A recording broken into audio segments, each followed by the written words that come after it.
Hello friends, नमस्कार। हमारे YouTube channel ए plus IAS academy में आपका बहुत बहुत स्वागत है। देखिए, आज हमारी पॉलिटिकल साइंस सब्जेक्ट की क्लास होगी और आज जो हमारा टॉपिक रहेगा वो है सुप्रीम कोर्ट, यानी इंग्लिश में कैसे कहते हैं इसे, उच्चतम न्यायालय। उच्चतम न्यायालय और न्यायिक पुनरावलोकन, ये हमारी आज का टॉपिक है, जिसको इंग्लिश में कहते हैं supreme court of India and judicial review. ठीक है, इसकी स्टडी हम करेंगे और इसकी स्टडी भी अपन पॉइंट टू पॉइंट स्टडी करेंगे। Point two point study. ठीक है, हम सुप्रीम कोर्ट के बारे में विस्तृत चर्चा करेंगे। तो हम स्टार्ट करते हैं उच्चतम न्यायालय और न्यायिक पुनरावलोकन। ठीक है, हम स्टार्ट करते हैं सुप्रीम कोर्ट। इसकी स्टडी अपन पॉइंट टू पॉइंट स्टडी करेंगे। सबसे पहला पॉइंट है इसमें, भारत में न्यायिक प्रणाली निष्पक्ष, इकहरी, एकीकृत व अविभाज्य है। हमारे भारत में जो न्यायिक प्रणाली है यानी जुडिशियल सिस्टम है, उसमें चार तरह की गुण पाए जाते हैं। एक तो वो प्रणाली निष्पक्ष है, इकहरी है, एकीकृत है व अविभाज्य है। ठीक है, ये चारों प्रॉपर्टी हमारी न्यायिक प्रणाली में पाई जाती है। अगला पॉइंट, न्यायपालिका को ये व्यवस्था भारत सरकार अधिनियम 1935 से ली गई है। देखो, न्यायपालिका में जो ये व्यवस्था है भारत सरकार अधिनियम 1935 से ली गई है, यानी 1935 में जो व्यवस्था थी उसी सिस्टम को यहाँ अपनाया गया है और उसी सिद्धांतों को यहाँ अपनाया गया है, उन्हीं नियमों को यहाँ अपनाया गया है। ठीक है, अगला पॉइंट, राज्य के तीनों अंगों, जो हमारे राज्य के तीन अंग है, कार्यपालिका, न्यायपालिका और विधायिका में शक्ति का व कार्यों का समुचित वितरण किया गया है। जो तीन अंग है हमारे राज्य के, कार्यपालिका, विधायिका और न्यायपालिका, इन तीनों में शक्ति व कार्य का अलग अलग वितरण किया गया है। ठीक है, अगला पॉइंट, भारतीय संविधान में न्यायपालिका को संविधान का संरक्षक व व्याख्याकार के रूप में प्रतिष्ठित किया गया है। देखिए, इस पॉइंट में क्या बताया गया है, जो हमारे इंडियन कॉन्स्टिट्यूशन है, भारतीय जो संविधान है, जो संविधान बनाया है, उस संविधान में जो संविधान का संरक्षक है वह व्याख्याकार के रूप में प्रतिष्ठित किया गया है। संविधान के संरक्षक और व्याख्याकार, यानी उसकी विस्तृत व्याख्या की गई है इसमें। ठीक है, अगला पॉइंट, यह न केवल संविधान का व्याख्याकार व संरक्षक है वरन नागरिकों के मूल अधिकारों का भी संरक्षक है। देखो, ये जो है सुप्रीम कोर्ट, ये न केवल संविधान का व्याख्याकार, यानी इसमें सिर्फ संविधान की व्याख्या नहीं की गई या संरक्षक ही नहीं है, ये नागरिकों के मूल अधिकारों का भी संरक्षक है। जो नागरिकों के हमारे मूल अधिकार है ना, जिनके बारे में हम पहले भी स्टडी कर चुके हैं, उसका भी ये संरक्षक है। ठीक है, अगला पॉइंट, केंद्र तथा राज्यों के आपसी विवादों को निपटाने के लिए एक निष्पक्ष व स्वतंत्र न्यायपालिका का होना अनिवार्य है। देखो, कभी केंद्र सरकार या स्टेट गवर्नमेंट में किसी भी प्रकार का कोई विवाद हो जाता है, या सेंटर में या स्टेट में कोई विवाद हो जाता है, उसको निपटाने के लिए एक न्यायपालिका का होना बहुत जरूरी है। ये स्पष्ट होता है। ठीक है, अगला पॉइंट, देश में संविधान को सर्वोच्च कानून माना गया है और नागरिकों को मौलिक अधिकार प्रदान किए गए हैं। यानी देश में संविधान को अभी तक हमारे सर्वोच्च कानून माना गया, इससे ऊपर हमारे देश में कोई कानून नहीं। संविधान सबसे बेस्ट कानून है और नागरिकों को मौलिक अधिकार प्रदान किए गए। इसी में नागरिकों को मौलिक अधिकार प्रदान किए गए, जिससे नागरिक अपना मौलिक अधिकार का उपयोग करके अपना हक मांग सके, अपने अधिकार का उपयोग वो सही ढंग से कर सके। ठीक है, अगला पॉइंट, संविधान और नागरिक अधिकारों की रक्षा के लिए स्वतंत्र न्यायपालिका का और अधिक महत्व है। देखो, इस पॉइंट में क्या बताया गया है कि संविधान और नागरिक अधिकारों की रक्षा के लिए हमारा जो संविधान है और नागरिक अधिकारों की जो रक्षा है, उसके लिए स्वतंत्र न्यायपालिका का और भी अधिक महत्व है। जो स्वतंत्र न्यायपालिका है उसका इंपॉर्टेंस और बढ़ गया है। ठीक है, अगला पॉइंट, भारतीय संविधान में भारत में सर्वोच्च न्यायालय की व्यवस्था की है।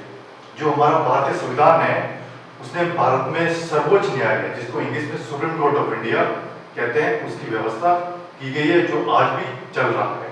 ठीक है, जो नई दिल्ली में स्थापित है। अब है अगला पॉइंट। ठीक है, सुप्रीम कोर्ट से रिलेटेड अगला पॉइंट। देखिए, अगला पॉइंट क्या है, सर्वोच्च न्यायालय से रिलेटेड संवैधानिक प्रावधान निम्न है। देखिए, सुप्रीम कोर्ट में कौन कौन से आर्टिकल काम आते हैं, सुप्रीम कोर्ट को हिंदी में कहते हैं उच्चतम न्यायालय, या इसको सर्वोच्च न्यायालय भी कह सकते हैं। ठीक है, अब इसमें कौन कौन से आर्टिकल है? देखिए, सबसे पहले आर्टिकल 124।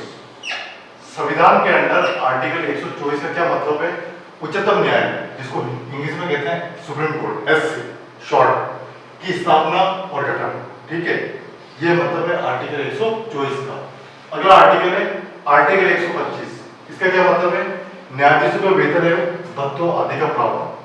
ठीक है, जो न्यायाधीशों को वेतन और भत्ते आदि का प्रावधान है, उसका मतलब है आर्टिकल 125 से रिलेटेड। अगला आर्टिकल है आर्टिकल 126। संविधान के अंदर आर्टिकल 126 का मतलब है कार्यकारी मुख्य न्यायमूर्ति की नियुक्ति। ठीक है, क्लियर? अगला आर्टिकल है आर्टिकल 127। इसका क्या मतलब है? तदर्थ न्यायाधीशों की नियुक्ति। आर्टिकल 127 का मतलब है संविधान के अंदर तदर्थ न्यायाधीशों की नियुक्ति। अगला पॉइंट आर्टिकल 128। देखिए, संविधान के अंदर, भारतीय संविधान के अंदर आर्टिकल 128 का मतलब है एससी की बैठकों में, एससी का मतलब सुप्रीम कोर्ट की बैठकों में सेवानिवृत्त न्यायाधीशों की उपस्थिति। ठीक है, अगला आर्टिकल है आर्टिकल 129। इसका क्या मतलब है? एससी का अभिलेखीय न्यायालय होना, यानी सुप्रीम कोर्ट का अभिलेखीय न्यायालय होना, ये मतलब है आर्टिकल 129 से। अगला आर्टिकल है आर्टिकल 130। आर्टिकल 130 का मतलब है एससी के मुख्यालय का स्थान, यानी सुप्रीम कोर्ट के मुख्यालय का स्थान है, इसका रिलेटेड है सीधा आर्टिकल 130 से रिलेटेड। अब है अगला आर्टिकल आर्टिकल 131। इसका मतलब है सुप्रीम कोर्ट की आरंभिक अधिकारिता। ठीक है, अगला आर्टिकल है आर्टिकल 132। इसका मतलब है कुछ मामलों में हाई कोर्ट से अपीलों में सुप्रीम कोर्ट की अपीलीय अधिकारिता। ठीक है, अगला आर्टिकल है आर्टिकल 133। आर्टिकल 133 का मतलब है हाई कोर्ट से सिविल विषयों से रिलेटेड अपीलों में सुप्रीम कोर्ट की अपीलीय अधिकारिता। ये जो बात मैंने कही है, ये आर्टिकल संविधान के आर्टिकल 133 से रिलेटेड है। अब है अगला पॉइंट, यस, सुप्रीम कोर्ट से रिलेटेड अगला पॉइंट। अगला पॉइंट क्या है? हम आर्टिकल के बारे में स्टडी कर रहे हैं, तो अगला जो आर्टिकल है आर्टिकल 134। देखिए, भारतीय संविधान में आर्टिकल 134 से रिलेटेड है दांडिक विषयों में सुप्रीम कोर्ट की अपीलीय अधिकारिता, इससे वो रिलेटेड है। ठीक है, अगला आर्टिकल है आर्टिकल 134 के, सुप्रीम कोर्ट में अपील के लिए प्रमाण पत्र। ठीक है, अगला आर्टिकल है आर्टिकल 135। विद्यमान विधि के अधीन फेडरल न्यायालय की अधिकारिता और शक्तियों का एससी द्वारा प्रयुक्त हुए होना, यह आर्टिकल रिलेटेड है 135 से। अगला आर्टिकल है आर्टिकल 136। अपील के लिए सुप्रीम कोर्ट की विशेष इजाजत। अब है अगला आर्टिकल आर्टिकल 137। देखिए, आर्टिकल 137 भारतीय संविधान में किससे रिलेटेड है? पूर्व निर्णयों या आदेशों का सुप्रीम कोर्ट द्वारा पुनर्विलोकन, ये इससे रिलेटेड है आर्टिकल 137 से। अगला आर्टिकल है आर्टिकल 138, सुप्रीम कोर्ट की अधिकारिता की वृद्धि। ठीक है, क्लियर?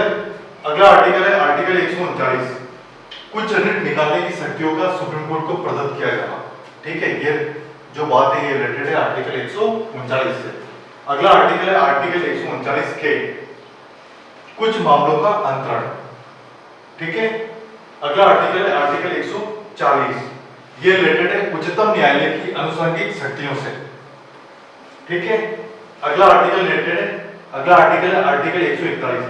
भारतीय संविधान में आर्टिकल 141 रिलेटेड है सुप्रीम कोर्ट द्वारा घोषित विधि का सभी न्यायालयों पर अवगत होना। ठीक है, अगला आर्टिकल है आर्टिकल 142। देखिए, आर्टिकल 142 रिलेटेड है सुप्रीम कोर्ट की डिग्रियों और आदेशों का परिवर्तन और प्रकटीकरण आदि। अगला आर्टिकल है आर्टिकल 143। देखिए, आर्टिकल 143 रिलेटेड है सुप्रीम कोर्ट से परामर्श प्राप्त करने की राष्ट्रपति की शक्ति। ये जो बात रिलेटेड है ये भारतीय संविधान के आर्टिकल 143 से रिलेटेड है। अब देखते हैं अगला आर्टिकल। यस, सुप्रीम कोर्ट से रिलेटेड अगला आर्टिकल। देखिए, आर्टिकल 144, भारतीय संविधान में आर्टिकल 144 रिलेटेड है सिविल और न्यायिक प्राधिकारियों द्वारा सुप्रीम कोर्ट की सहायता में कार्य किया जाना। ठीक है, अगला आर्टिकल है आर्टिकल 145, इसका संबंध है न्यायालय के नियम आदि। अगला आर्टिकल है आर्टिकल 146, इसका संबंध है सुप्रीम कोर्ट के अधिकारी और सेवक तथा निकाय।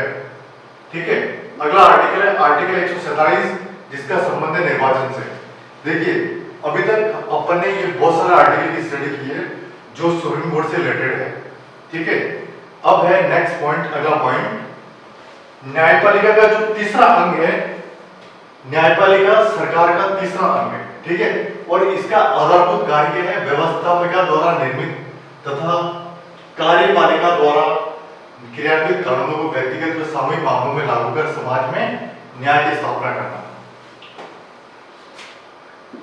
देखिए इसमें दो तीन बातें बताई गई है इस पॉइंट में, व्यक्तिगत व सामूहिक मामलों में लागू कर समाज में न्याय की स्थापना करना। कुल मिला के जस्टिस से रिलेटेड काम है वो इसमें बताया गया है, ठीक है।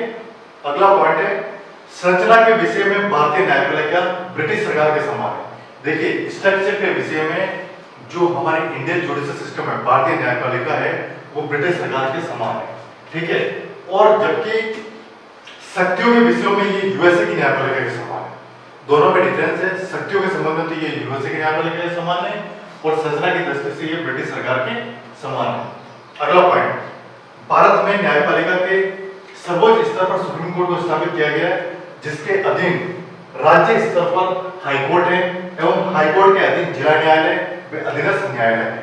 देखिए सबसे टॉप हमारा जो इंडियन जुडिशियल सिस्टम में सुप्रीम कोर्ट है, सुप्रीम कोर्ट के नीचे हाई कोर्ट है जिसको हिंदी में उच्च न्यायालय कहते हैं, उच्च न्यायालय के अधीन जिला न्यायालय है, वह अधीनस्थ न्यायालय भी स्थित है, ठीक है। अगला पॉइंट है वर्तमान में भारत में 25 हाई कोर्ट है, वर्तमान में हमारे देश में टोटल 25 उच्च न्यायालय है, ठीक है। जो आज का हमारा टॉपिक था वो था सुप्रीम कोर्ट, उच्चतम न्यायालय और न्यायिक मंडली का। इसके बारे में हमने स्टडी की, विभिन्न आर्टिकल्स के बारे में स्टडी की, सुप्रीम कोर्ट क्या है, उसका सिस्टम क्या है, उसके बारे में हमने स्टडी की, ठीक है। आज की क्लास को मैं यहीं समाप्त करता हूँ, नेक्स्ट क्लास हम आगे देखते हैं।